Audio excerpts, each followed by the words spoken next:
Hello అండి. నేను doctor Sanjay Kumar ఎడ్ల. నేను యూరాలజిస్ట్‌ని, యూరాలజీ క్యాన్సర్ సర్జన్‌ని, రోబోటిక్ సర్జన్‌ని. నేను Apollo cancer hospital, Apollo hospital Jubilee హిల్స్‌లో పనిచేస్తాను. సో, ప్రాస్టేట్ క్యాన్సర్ అన్నది ఫస్ట్ ఆఫ్ ఆల్ ఇప్పుడు మనం లాస్ట్ 20 ఏళ్ల నుంచి చూసామన్నా, లాస్ట్ 5 ఏళ్లలో చూసినామన్నా మనం ప్రాస్టేట్ క్యాన్సర్ గురించి ఎక్కువగా వింటున్నాం. ఎందుకు వింటున్నాము అంటే ప్రాస్టేట్ క్యాన్సర్ మన ఇండియాలో ఇన్సిడెన్స్ అంటే ఎంత కామన్‌గా డయాగ్నోసిస్ అవుతున్నదన్నది అది పెరుగుతున్నది. ఓకే, అందువలన దీని గురించి తెలుసుకోవడం ఇంపార్టెంట్. కామన్గా అవుతుంది కాబట్టి దీని గురించి తెలుసుకోవడం ఇంపార్టెంట్. ఎందుకు ఎక్కువ అవుతుంది అంటే మనము ఆలోచించాల్సిన, మనకి ఇప్పుడు ఈ మధ్యలో 2 క్యాన్సర్స్ ఎక్కువగా పెరిగినాయి. ఒకటేమో ఆడాళ్ళల్లో బ్రెస్ట్ క్యాన్సర్, మగాళ్ళల్లో ప్రాస్టేట్ క్యాన్సర్. ఇవి రెండు almost same. These are called as life style related cancers. అంటే మనం ఏమి తింటున్నాము, ఏమి తాగుతున్నాము, ఏం బ్రీత్ చేస్తున్నాము, మన లైఫ్ స్టైల్ ఎట్లా, ఇవన్నీ కలిపి క్యాన్సర్ రిస్క్ ఎక్కువయ్యి కాజ్ చేసే క్యాన్సర్ ఆడాళ్ళల్లో బ్రెస్ట్ క్యాన్సర్, మగాళ్ళల్లో వచ్చేసి ప్రాస్టేట్ క్యాన్సర్. సో ఎందుకు వస్తుంది అంటే మనము కామన్గా 90% చూసినాము అంటే మన లైఫ్ స్టైల్ రిలేటెడ్. మనము అవసరం దానికన్నా ఎక్కువగా తింటున్నాము, ఆర్ ఈజియెస్ట్ ఏమంటే వెస్టర్న్ లైఫ్ స్టైల్ ఎక్కువగా అడాప్ట్ చేస్తున్నాము. వెస్టర్న్ లైఫ్ స్టైల్ అంటే ఏమి అంటే ప్రాసెస్డ్ ఫుడ్ అన్నది ఎక్కువ తింటున్నాము. అంటే ఇప్పుడు మనం నాన్ వెజ్ స్ట్రైట్ ఫార్వర్డ్ చికెన్ని తినకుండా దాన్ని బర్గర్ చేస్తున్నాము. బర్గర్ కూడా అది ఎప్పటి నుంచో చేసి దాన్ని రీహీట్ చేసి రీఫ్రై చేసి అవన్నీ చేస్తున్నాం కాబట్టి సో ఎక్స్ట్రీమ్లీ ప్రాసెస్డ్ ఫుడ్ ఎక్కువ, రిఫైన్డ్ షుగర్స్ ఎక్కువ, హై క్యాలరీ ఇంటేక్ ఎక్కువ, ఇవన్నీ మళ్ళీ నాన్ వెజిటేరియన్ ఫుడ్ ఎక్కువ, మళ్ళీ రీప్రాసెస్డ్ ఫుడ్ ఎక్కువ. కాబట్టి ఇవన్నీ వెస్టర్న్ లైఫ్ స్టైల్కి రిలేటెడ్ హ్యాబిట్స్. సో మనం ఎక్కువగా వెస్టర్న్ లైఫ్ స్టైల్ రిలేటెడ్ హ్యాబిట్స్ని ఎక్కువగా ప్రాక్టీస్ చేస్తున్నాం కాబట్టి ప్రాస్టేట్ క్యాన్సరు, బ్రెస్ట్ క్యాన్సర్ పెరుగుతున్నది. సో ఇప్పుడు అందరం అంటాం జెనెటిక్ వస్తుందా, ఇంట్లో ఫ్యామిలీలో రన్ అవుతుందా అంటే actually genetic basis for cancer is small, less than 10%. So prostate cancer రాకుండా చూడొచ్చా అంటే ఇప్పుడు మనం లాస్ట్ 20 ఏళ్ళ నుంచి ఇప్పటికి చూసినామంటే ప్రాస్టేట్ క్యాన్సర్ ఇన్సిడెన్స్ డబుల్ అయింది.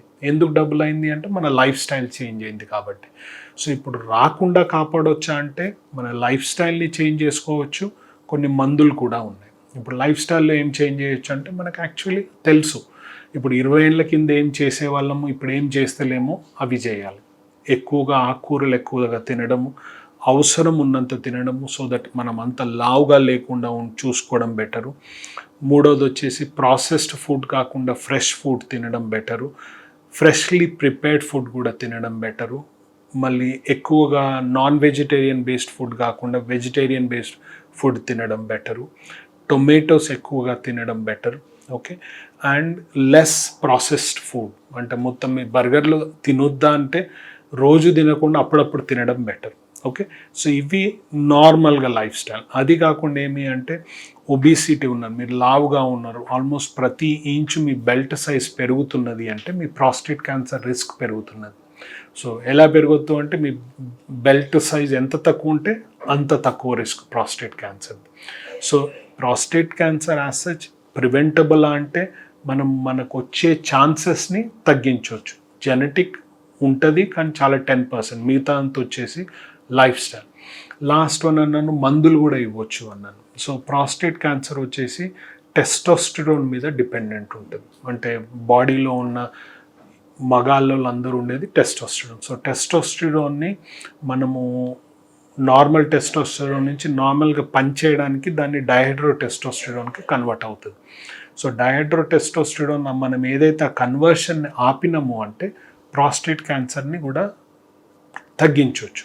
సో ఈ మెడికేషన్ వచ్చేసి 2 టాబ్లెట్లు ఉంటాయి, ఫినస్టరైడ్ ఉంటుంది, డ్యూటాస్టరైడ్ ఉంటుంది. సో ఇవి చాలా లార్జ్ స్టడీస్ చేశారు. అంటే హాఫ్ పేషెంట్స్కి ఈ మందులు ఇచ్చారు, సగం మందికి ఇవ్వలేదు. దాంతో ఏమైంది అంటే ప్రాస్టేట్ క్యాన్సర్ రిస్క్ అన్నది ఆల్మోస్ట్ 25% తగ్గింది. కానీ ఎవరిలో క్యాన్సర్ వచ్చిందో కొందరిలో అగ్రెసివ్ క్యాన్సర్ వచ్చింది. సో కరెంట్లీ ఎవిడెన్స్ ఏమి అంటే ఎవరికన్నా ఎక్కువగా రిస్క్ ఉన్నది, ప్రాస్టేట్ పెద్దగా ఉన్నది అంటే ఈ మందులు ఇస్తాం. ఏది ప్రాస్టేట్ సైజ్ చిన్నది చేయడానికి, ప్రాస్టేట్ క్యాన్సర్ రాకుండా చూడడానికి. కానీ జనరల్ పబ్లిక్కి ఈ మందులు ఎందుకు ఇవ్వము అంటే మన overall risk of prostate cancer అంతగానం లేదు కాబట్టి దాన్ని ప్రివెంట్ చేయడానికి మళ్ళీ ఎందుకు అంటే ఈ మెడికేషన్ ఫెనస్ట్రైడ్ డ్యూటెస్ట్రైడ్తో ఏమవుతుంది అంటే ఆల్మోస్ట్ 20% ఆఫ్ ద జనాలకి సెక్షువల్ ప్రాబ్లమ్స్ వస్తాయి, అంటే ఇరెక్షన్తో ప్రాబ్లం వస్తుంది. సో మనకు అది ప్రాస్టేట్ క్యాన్సర్ ప్రివెంట్ చేస్తుందా లేదా అన్నది రెండో క్వశ్చన్, కానీ సెక్షువల్ ప్రాబ్లమ్స్ డెఫినెట్గా చేస్తుంది. సో అందువలన అందరు పేషెంట్స్కి మందులు ఇవ్వము. ఎవరికైనా పెద్దగా ఉంది, స్ట్రాంగ్ ఫ్యామిలీ హిస్టరీ ఉంది, అలా లేకపోతే క్యాన్సర్ వస్తే ప్రాబ్లం అవుతాయన్న వాళ్ళకి మెడికేషన్ ఇస్తాం.